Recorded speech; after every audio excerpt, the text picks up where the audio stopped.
ازيكم عاملين ايه؟ النهاردة ان شاء الله هنعمل مع بعض حمص الشام بطريقة سهلة جدا من غير فزلكة كتير. وانا شايفة ان دي اكتر وصفة مناسبة اليومين دول بمناسبة البرد اللي دخل علينا فجأة ده. فتعالوا النهاردة اقولكوا على الطريقة، وطريقة سهلة جدا وحلوة جدا. يلا بينا.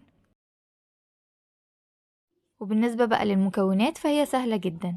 هنحتاج ربع كيلو من حمص الشام منقوع من قبلها بيوم، وبصلاية صغيرة مبشورة، وطماطماية كبيرة مبشورة، ودول كانوا حوالي 6 فصوص توم كبار ومبشورين. ويلا بينا على الطريقة.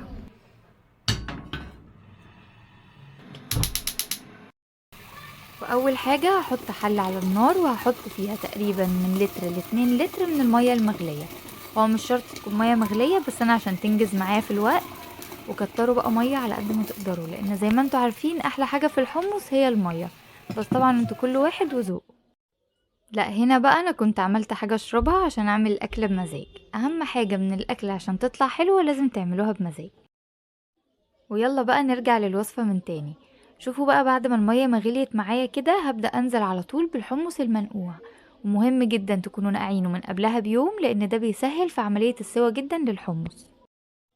بعد كده هبدأ احط الطماطم المبشورة والبصل المبشور. بس نصيحة مني، يفضل ان انتوا تحطوهم متقطعين 4 تربع، يعني البصلاية 4 تربع والطماطمية 4 تربع. دي بتدي نتيجة احسن بكتير.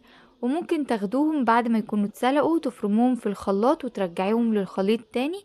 هيديكوا الطعم المركز، ولكن هيكون افضل بكتير من ان هو يكون مبشور. لان انا مثلا من الناس اللي ما بحبش البصل، فلما كان مبشور كده انا ما حبيتوش اكتر حاجة. بس يعني فهو امشوا على نفس الخطوات، ولكن بنصح اللي ما بيحبش البصل بلاش الحركة دي.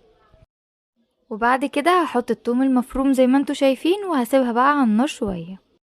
بصوا بقى، هو ده اللي انا كنت بقول عليه، ان البصل مش هيدوب معاه في المية زي ما انا توقعت. لان انا كنت اول مرة اجرب الحركة دي بصراحة. فانا عن نفسي اضطريت في الاخر ان انا اصفي المية من البصل المبشور، لان انا ما حبيتهاش قوي. وفي الاخر هيطلع معايا احلى بكتير. بعد كده هضيف عليه شرايح من الليمون. وما عصرتش ليمون لان ده ممكن يمرر مع الوقت مع كتر الغلي فيها. فاحسن حاجة تحطوا شرايح كده من الليمون، هيديها طعم مزازة حلوة قوي. وبعد ما الوصفة تخلص بنشيلها تاني من المية. بعد كده هبدأ احط التوابل بتاعتي. حطيت معلقة صغيرة مليانة من الكمون، ومعلقة صغيرة مليانة من البابريكا، و3 معالق من الملح. بس الملح ابدأوا بمعلقتين، وبعد كده دوقي وزودي لو انتي محتاجة. كده الحمص بتاعي تقريبا جاهز، هسيبه بقى لحد ما يستوي. ومهم قوي ان الحمص بتاعكم تشيلوا الريم اللي على الوش ده اللي بيطلع منه ساعات. انت لو نقعاه كويس مش هيطلع منه كتير، ولكن شيليه بتبقى المية بتاعته صافية واحسن بكتير. بصوا بقى كده، بعد ما الحمص بتاعي خلاص استوى ما شاء الله، حلو جدا ومستوي حلو جدا. وعايزه اقول لكم طعم الدقه بتاعته وطعم المية بتاعته كانت خطيره. وسخن بقى كده وحلو قوي للجو اللي احنا فيه ده. فبجد جربوا الوصفه دي، طريقتها بجد عامله زي اللي بناكله من على العربيات من بره. قدميه بقى مع الليمون والشطة، وكل واحد يحط بقى حسب مزاجه.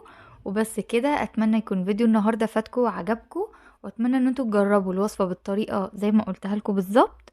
واشوفكم بقى الفيديو الجاي على خير. اهم حاجة ما تنسوش تعملوا لي لايك وتشتركوا في القناة لو حابين المحتوى بتاعي.